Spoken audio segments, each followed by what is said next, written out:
বিশেষ করে আমি জুরানপুর কলেজের কর্তৃপক্ষের কথা বলবো, আমাদের অধ্যক্ষ এবং উপাধ্যক্ষ মহোদয় তারা নিয়মিত আমাদেরকে বলে থাকেন যে কুইজ প্রতিযোগিতার আয়োজন করতে এবং বিতর্ক প্রতিযোগিতার আয়োজন করতে। আমি দীর্ঘদিন যাবৎ এগুলো আয়োজন করে থাকছি।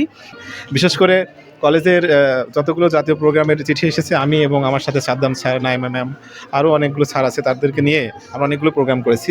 তো আশানুরূপ ফল পেয়েছি, আমরা অনেকগুলো পুরস্কার পেয়েছি, আমরা জেলা পর্যায়ে গিয়েছি। আমি এস এম রাজিন হাসান, আপনাদের সবাইকে স্বাগত জানাচ্ছি টাইম অফ রাজনী। আমি বর্তমানে আছি কুমিল্লা জেলার দাউদকান্দি উপজেলার একটি ঐতিহ্যবাহী স্কুল দাউদকান্দি আদর্শ পাইলট উচ্চ বিদ্যালয়। বর্তমানে এখানে চলছে জাতীয় শিক্ষা সপ্তাহ 2024 এবং চলুন আমরা আমাদের জুরানপুর আদর্শ ডিগ্রি কলেজের বাংলা বিভাগের শিক্ষক জনাব শহীদ আহমেদ স্যারের সাথে আমরা একটু কথা বলি। স্যার, আপনি কেমন আছেন? হ্যাঁ, আমি অবশ্যই ভালো আছি। তোমরা কেমন আছো? স্যার, আলহামদুলিল্লাহ আমিও ভালো আছি। স্যার, আপনার কাছে আমার প্রশ্ন যে আপনি যখন কলেজ থেকে একটা টিম নিয়ে এখানে আসেন, কোনো একটা প্রতিযোগিতা উপজেলা পর্যায়ে, জেলা পর্যায়ে এবং বিভাগীয় পর্যায়ে যখন আপনারা যান, ওই সময় আপনাদের অনুভূতি কীরকম থাকে? হ্যাঁ, আসলে এটা এক ধরনের মানে অপ্রত্যাশিত অনুভূতি। যদিও আমি ছোটোবেলায় যখন স্কুলে কলেজে এই ধরনের প্রোগ্রাম করেছি তখন অনেক এক্সাইটেড থাকতাম। তখন মনে হতো যে আমি যদি কখনো শিক্ষক হই তো আমার স্টুডেন্টদেরকে নিয়ে, টিম নিয়ে আমি একটা সময় জেলা পর্যায়ে যাব, বিভাগীয় পর্যায়ে যাব, তারপর জাতীয় পর্যায়ে গিয়ে আমাদের কলেজ বা সেই প্রতিষ্ঠানটাকে রিপ্রেজেন্ট করব। তো এখন আমি যে স্টেজে আছি, আসলে এটা শিক্ষকতা পেশা, এখান থেকে আসলে এগুলো করার সুযোগ পেয়েছি, অনেক ভালো লাগে। বিশেষ করে যখন আমার স্টুডেন্টরা কোথাও নির্বাচিত হয়, সিলেক্ট হয়, সেটা শুনেও অনেক ভালো লাগে। সবচেয়ে বড় বিষয়, অংশগ্রহণ করে এটা আমাদের কাছে অনেক আনন্দের একটা ব্যাপার এবং আমার কলেজটাকে আমি রিপ্রেজেন্ট করতে পারি। এখানে জুরানপুর আদর্শ ডিগ্রি কলেজ হচ্ছে দাউদকান্দির মধ্যে সেরা কলেজ এবং কুমিল্লার মধ্যে সেরা টপ 10-এর মধ্যে রয়েছে। আমি সেই কলেজে শিক্ষকতা করতে পেরে অনেক আনন্দিত এবং সবচেয়ে বেশি ভালো লাগে যে এখানকার স্টুডেন্টরা আমাদের সাথে বেশ সহযোগিতাপূর্ণ আচরণ করে, তাদেরকে নিয়ে আমরা সব ধরনের প্রোগ্রাম করতে পারি। বিশেষ করে কলেজের যতগুলো জাতীয় প্রোগ্রামের চিঠি এসেছে, আমি এবং আমার সাথে সাদ্দাম স্যার, নাইমা ম্যাম, আরও অনেকগুলো স্যার আছে, তাদেরকে নিয়ে আমরা অনেকগুলো প্রোগ্রাম করেছি।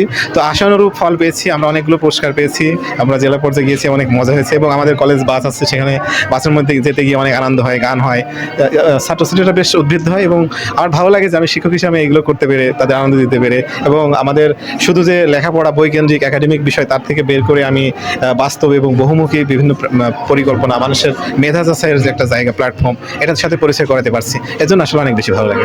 স্যার, আপনাকে অসংখ্য ধন্যবাদ আপনার মূল্যবান সময়, কিছু সময় আমাদেরকে দেওয়ার জন্য।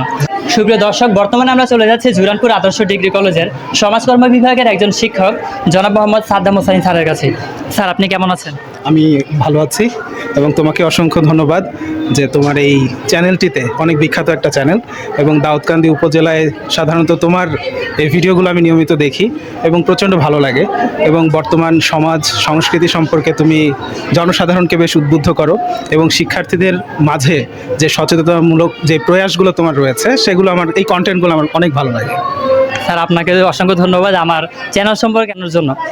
আপনার কাছে আমার প্রশ্ন যে যখন আপনি আমাদের যে কলেজ থেকে, জুরানপুর কলেজ থেকে একটা টিম নিয়ে উপজেলা পর্যায়ে কিংবা জেলা পর্যায়ে যান, তখন আপনার অনুভূতি কীরকম থাকে? আসলে শিক্ষার্থীরা পাঠ্য বইয়ের মাঝে যখন একটা গণ্ডিতে আবদ্ধ থাকে তখন বাইরের পৃথিবী সম্পর্কে তাদের খুব একটা জানার অবকাশ থাকে না। সাধারণত পাঠ্য বইয়ের এই গণ্ডির বাইরে গিয়ে তারা সাধারণত সুকুমার বৃত্তিগুলোকে বিকশিত করতে পারে না। এজন্য সাধারণত একজন শিক্ষক হিসেবে আমার কিছু দায়বদ্ধতা থাকে এবং সেই দায়বদ্ধতা থেকেই আমি সাধারণত যে সুকুমার বৃত্তিগুলো প্রস্ফুটিত করবার জন্য তাদের মাঝে বিভিন্ন ধরনের বিতর্ক প্রতিযোগিতা, এছাড়া আবৃত্তি প্রতিযোগিতা, বিতর্ক প্রতিযোগিতার মতো যেই ধরনের ইভেন্টগুলো আছে সেগুলোতে অংশগ্রহণ করার জন্য উদ্বুদ্ধ করি। বিশেষ করে আমি জুরানপুর কলেজের কর্তৃপক্ষের কথা বলবো, আমাদের অধ্যক্ষ এবং উপাধ্যক্ষ মহোদয় তারা নিয়মিত আমাদেরকে বলে থাকেন যে কুইজ প্রতিযোগিতার আয়োজন করতে এবং বিতর্ক প্রতিযোগিতার আয়োজন করতে। আমি দীর্ঘদিন যাবৎ এগুলো আয়োজন করে থাকছি এবং আমার মনে হয় যে এতে শিক্ষার্থীরা যেমন সচেতন হয়, সেই সাথে সাথে তারা যখন বিভিন্ন ধরনের উচ্চশিক্ষার জন্য বিভিন্ন বিশ্ববিদ্যালয়গুলোতে ভর্তির সুযোগ নিতে যায় তখন আমার মনে হয় তাদের এই কাজগুলো বেশ উদ্বুদ্ধ করে এবং তারা এক ধাপ এগিয়ে থাকে।